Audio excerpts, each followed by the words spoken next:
Halo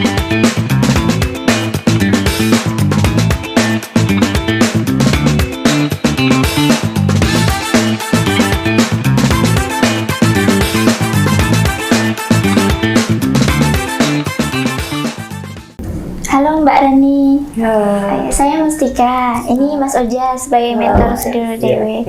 Iya. Jadi sebelumnya Mbak udah reservasi ya ke admin. Iya, sudah. Bahwasanya Mbak tuh kena ancaman dari DC, mau dilaporkan ke polisi kayak gitu ya Mbak ya. Itu karena keterlambatan bayar ya? Iya, Iya. bayar. Mungkin nanti lebih jelasnya bisa disampaikan ke Mas Oja langsung aja ya. Iya. Silakan Mbak Rani, gimana selengkapnya? Oke, Mas. Saya kan kemarin tuh telat bayar pinjaman sekitar 3 bulan kalau nggak salah. Nah, waktu di saya baru pinjem 1 minggu. Terus selang beberapa minggu ada chat masuk WhatsApp dari DC, katanya saya mau dilaporin ke Polda gitu. Itu apa benar aku Bakalan. dilaporin ke Polda? Oke. Keterlambatannya 3 bulan atau 1 minggu? 3 bulan sebenarnya. Nah, 1 minggu itu tadi?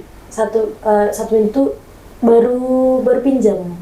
Jadi dia 1 minggu itu udah dapat Ancaman gitu. yang Oh lain ya, oke. gitu. Iya. Kalau masalah ancaman seperti lapor ke polisi, mau dipenjara, itu ya, kayak gitu ya ancamannya ya. Itu sebetulnya udah sering dilakukan oleh DC. Dan sampai sekarang belum pernah ada kasusnya, Mbak, seorang nasabah pinjaman online yang dilaporkan ke polisi, ya. Apalagi sampai di penjara, dilaporkan aja itu belum pernah ada, gitu. Dan karena memang itu nggak bisa seorang nasabah pinjaman online dipenjara karena tidak mampu bayar. Oke. Tapi barangkali Masnya mau lihat chat buktinya. Ya boleh ya, tapi biasanya ya rata-rata sama ya ancaman-ancamannya gitu kan. Ancaman yang nanti bakalan digini-gini gitu ya. Boleh nanti mungkin teman-teman juga mau lihat ya. Dibacain Mustika. Yang ini ya. Hati-hati, semua identitas Anda akan masuk ke daftar hitam Otoritas Jasa Keuangan atau OJK dan juga Polda sesuai domisili Anda. Segera lunasi tagihan Anda di tanggal 26 Agustus 2024 karena perusahaan akan mengambil langkah tegas terhadap nasabahnya yang gagal bayar. Bayarkan atau cicilkan tagihan Anda maksimal di tanggal tersebut karena saat ini tim kami sedang memvalidasi peralihan data ibu atau bapak untuk dialihkan ke pihak Polda atau Polres setempat, kayak gitu Mas. Oke, kalau misalnya yang tadi datanya di blacklist atau masuk daftar hitam OJK, ya kemungkinan bisa aja Mbak Rani, karena kalau pinjaman online tersebut memang resmi dan terdaftar di OJK serta didanai oleh perbankan, itu memang mereka biasanya akan melakukan hal tersebut gitu. Itu satu ya kalau dengan ancaman tadi. Nah, yang kedua, masalah ancaman yang mungkin lagi dikhawatirkan Mbak Rani itu adalah yang mau dilaporkan ke Polda atau takut di polisi ya. Nah, itu tidak bisa seperti jawabanku. Karena apa? Karena hukum pinjam meminjam itu perdata gitu ya. Banyak sebetulnya ya kalau teman-teman yang ketakutan nanti aku telat bayar nih, takut disamperin polisi dan lain sebagainya. Nah, sebetulnya tidak bisa dengan alasan apapun. Karena ya itu tadi, ketika Mbak Rani atau teman-teman tidak bisa melunasi pinjaman online, kan bukan lagi melanggar atau tidak melakukan hal kriminal, itu kan berbeda. Tapi ya memang ada kesalahannya apa? Sidra janji. Nah, jadi ketika pakai pinjaman online kan itu ada surat perjanjian. Nah, Mbak Rani kan menyetujui ya, di situ kan ada perjanjiannya harus bayar tanggal sekian, jatuh tempo sekian gitu kan. Nah, itu melanggar perjanjian memang ada kesalahannya, tapi melanggar suatu perjanjian, walaupun perjanjian itu misalnya di pinjaman online pakai materai dan lain sebagainya ya, walaupun perjanjian itu resmi, itu tidak membuat orang yang melanggar perjanjian masuk penjara gitu. Karena kalau urusannya perjanjian ya, hutang itu kan perjanjian ya, masuknya adalah ranah perdata gitu. Nah, dari sisi hukumannya pun berbeda. Bisa sebetulnya kalau yang ditanyakan pinjaman online bisa nggak dibawa ke jalur hukum? Bisa, tapi hukum perdata gitu ya. Nah, yang perlu diketahui kalau hukum perdata itu gimana nanti di hukum perdata itu gimana sih prosesnya, perlakuannya dan sebagainya. Nah, jadi kalau hukum pidana itu ya denda, di penjara gitu ya untuk sanksinya. Tapi kalau perdata yaitu adalah berupa kayak kesepakatan gitu. Kalau yang kesepakatan atau memenuhi kewajiban bayar hutangnya gitu. Jadi mentok-mentok itu nanti ketika misalnya pun ya ada dilaporkan ke pihak polisi, disidang oleh hakim, ya akan ditanya berapa Mbak Rani bisa membayar hutang ini, kapan, kemampuannya seberapa gitu ya. Nah, ketika Mbak Rani nanti berargumen bahwa saya mampu membayar sekian setiap bulan, ya sudah, itu adalah keputusan nanti kayak apa sih namanya, mediasi itu loh. Nah, mentok di situ Mbak, nggak mungkin yang kalau misalnya sampai di penjara gitu. Sampai sini oke ya? Oke. Nah, terus ini satu tadi tidak mungkin ke ranah pidana, nggak mungkin di penjara gitu ya. Mentok-mentok di perdata, mentok-mentok adalah dibawa untuk urusan perdata, dan itu pun sangat tidak mungkin atau kecil kemungkinannya karena seorang pinjaman online atau perusahaan pinjaman online ketika melaporkan nasabahnya ke ranah jalur hukum perdata itu juga pakai biaya pastinya ya, pasti mengeluarkan biaya, namanya kita melakukan aktivitas gitu. Dan bisa dipastikan biaya yang dikeluarkan itu tidak sebanding dengan jumlah hutangnya Mbak Rani gitu. Jadi mereka nggak mungkin melakukan itu gitu. Paham ya? Paham. Mengenai hukum pinjaman online dan kemungkinan-kemungkinan yang bakal terjadi gitu.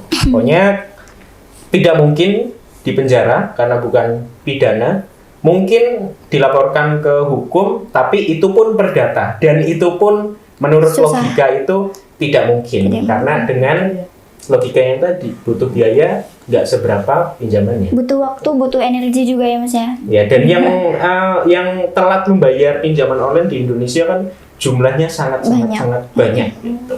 Jadi mereka nggak mungkin ngurus hal itu. Jadi itu cuma ancaman aja gitu. Tapi kalau misal hanya ancaman berarti itu baiknya saya gimana Mas? Kalau ada DJ tetap mengancam lagi akan melaporkan ke Polda? Ya harusnya kalau Mbak Rani sudah memahami yang aku sampaikan, nggak perlu yang melakukan apapun, nggak usah perlu direspon. Jadi fokus aja ketika Mbak Rani sekarang udah paham nih. Yang jadi masalah kan adalah kalau ada ancaman seperti itu kita stres. Jadi stres nggak bisa aktivitasnya terganggu gitu kan kalau sekarang. Nah, selanjutnya sekarang udah tahu faktanya bahwa pinjol itu nggak mungkin kita di penjara gitu ya. Jadi nggak usah yang stres karena tekanan itu, karena intimidasi itu. Kalau ditanya harus gimana? Harus fokus lebih produktif lagi. Mungkin Mbak Rani sekarang dananya belum cukup untuk membayar pinjaman online tersebut. Sekarang fokus mulai nata kehidupan lagi, produktif lagi, mungkin kerja atau berwirausaha mungkin ya. Nah itu lebih tekun, lebih oke lagi gitu kan, sehingga fokus buat ngumpulin dana. Nanti kalau misalnya suatu saat mau dibayarkan, tinggal dibayarkan. Jadi jangan terfokus pikirannya dengan ketakutan dari ancaman-ancaman kayak tadi. Karena udah tahu jawabannya adalah tidak mungkin pinjol di penjara, ya di penjara karena pinjol tidak mungkin gitu. Baik. Itu Mbak Rani. Sebelumnya terima kasih buat Mas Mbak sudah dikasih atas sarannya dan solusinya, sudah dikasih pencerahan juga buat aku ya. Tapi masih ragu aku, soalnya gimana kalau nanti ternyata ada aturan baru yang aku nggak tahu dan buat aku di penjara. Itu ada nggak ya? Aturan update gitu ya? Mungkin ada nggak ya peraturan baru? Ya yang jelas kan ini ya, pidana sama perdata itu aturan besar kan Mbak. Jadi kan kalau misalnya aturan baru ya apa ya, gini loh, pidana itu adalah berkaitan dengan kriminal-kriminal, Iya. penipuan dan lain sebagainya ya gitu. Nah kalau misalnya cedera janji itu kan bukan kriminal, ya jelas masuk perdata itu kan sudah dikelompokkan gitu. Iya. Jadi nggak mungkin adanya kayak gitu. Ya, nggak mungkin tiba-tiba langsung ke pidana kan nanti suatu saat mungkin yang itu karena updatean, ini nggak mungkin. Kalau orang hutang bisa dipenjara, yang ada penjara penuh. Iya. Ya kan? Sekarang siapa sih Mbak yang nggak punya hutang ya? Hampir Iya, semua benar orang itu juga, punya iya. hutang loh. Gitu. Soalnya masih kebayang terus kalau misal di teror-teror terus Iya, nggak bisa pasti. tidur ya kan. Jadi aku pun gelisah gitu, gimana caranya? Padahal aku kan kemarin baru pinjam 1 minggu yang lalu, kok tiba-tiba udah di Terornya kayak gitu di ya. teror gitu Mau ya. dilaporkan lagi ke polisi kan, Jadi takut banget. Oke. Ya. Ya, makanya tujuan kita itu biar karena orang yang terjerat pinjol itu biasanya bebannya karena mereka diintimidasi, entah dengan cara apa, dengan cara inilah, dengan cara yang mau dipenjara gitu, yang akhirnya malah membuat hutang di pinjolnya nggak selesai karena kita nggak bisa fokus, nggak bisa produktif, nggak bisa kerja ya. Kadang mau kerja jadi males, jadi nggak semangat karena ada intimidasi yang datang setiap saat yang kadang di luar logika kayak ini gitu kan. Itu yang membuat lebih parah gitu loh. Seandainya kita itu tidak diintimidasi, maksudnya kita bisa berpikir jernih kayak ini nih, kayak sekarang udah tahu faktanya, kan justru kita jadi bisa lebih fokus ngumpulin dana, malah jadi cepat selesai. Iya. Iya, kayak Sebenarnya masalahnya juga di situ juga. Iya. Mungkin Itu kayak gitu ya Mbak Mbak Rani ya. ya. Oke. Ada lagi Oke, Mbak lagi. Rani? Cukup sih Mas. Oke, mungkin kayak gitu ya yang penjelasan Mas Oja. Terus di sini saya udah mencatat, udah disiapkan sebelumnya memang yang perlu Mbak Rani bawa nanti pulang ya.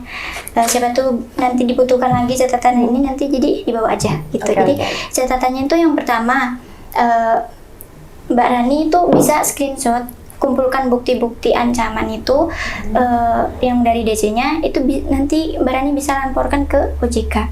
Itu bisa Mbak. Nah terus kemudian yang kedua Mbak Rani bisa melaporkan DC-nya ke polisi dengan atas dasar pemerasan dan perilaku intimidasi. Jadi Mbak Raninya nggak perlu takut ya, nggak perlu takut karena dapat ancaman kayak gitu. Bahkan kalau misalkan Mbak Rani dapat ancaman kayak gitu, kita yang bakalan bisa ngancam ke DC itu untuk dilaporkan ke polisi. Ya kayak gitu. Terus untuk kedepannya Mbak Rani bisa berkomunikasi dengan pihak pinjolnya untuk menegosiasi karena tadi kan ada keterlambatan ya, ada keterlambatan pembayaran, nanti negosiasi aja sama pihak pinjolnya ya, seperti itu. Jadi yang perlu diketahui biar lebih tenang Mbaknya, ancaman-ancaman itu nggak mengandung hukum gitu ya. Iya. Tadi yang sudah disampaikan sama Mas Oja, hukum di Indonesia itu kalau hutang piutang itu nggak bisa dipidanakan. Itu masuknya perdata. Jadi Mbaknya tenang aja. Jadi mending fokus ke kehidupan sehari-hari, ke hal positif ya. Jadi kalau misalkan ada masalah apapun diceritakan ke orang terdekat ya, biar nggak terlalu stres ya, biar mengurangi pikirannya gitu. Mungkin seperti itu. Ini bisa diambil ya Mbak ya. Mungkin Mbaknya butuh ini brosur, udah ngambil brosur? Boleh. Oke, ini bisa dibawa pulang ya. Baik, Gimana kira-kira? Mas, Mbak, terima kasih untuk atas bantuannya. Mohon aku kalau misal besok lagi kalau ada apa-apa aku Kesini lagi nggak Pak? Ini kan lagi, Pak. udah masuk grup belum Mbak? grup. Udah Jadi ya? kalau misalnya kesini itu kan masuk grup, nanti kalau belum di-scan aja di pintu itu ada. Jadi scan nanti masuk grup klinik pinjol sedulure dhewe. Nah, Mbak Rani misalnya terhalang waktu bisa sharing-sharing di situ, nggak perlu datang ke sini gitu ya. Gitu. Iya, kalau misalnya ini perlu next yang waktunya nggak memungkinkan, sharing di grup boleh. Terus juga boleh sharing langsung ke saya, nomor saya ada di grup di Iya. situ. Tapi bisa juga sih ya Mas kesini kalau hari Sabtu. Kalau Kita kan ada ya, open house. kalau Jam misalnya mau ke sini hari Sabtu Iya. boleh. Kayak Jam 3 sore. jam 3 sore. Oke. Baik, Mas Gitu ya. Mbak, terima kasih atas bimbingannya. Iya. jangan pesan-pesan untuk membantu saya ya. Oke. Udah? Mungkin itu aja. Mungkin ada nanti kalau ada lagi tinggal chat Mas Oja aja ya. Iya, oke. Itu udah ada di grup. Ya. Di grup yang di depan itu ya. Iya, betul. Oke. Mau langsung? Boleh. Iya, kita antar ya. Mari ya Mbak Rani. Ya, makasih ya Mas ya.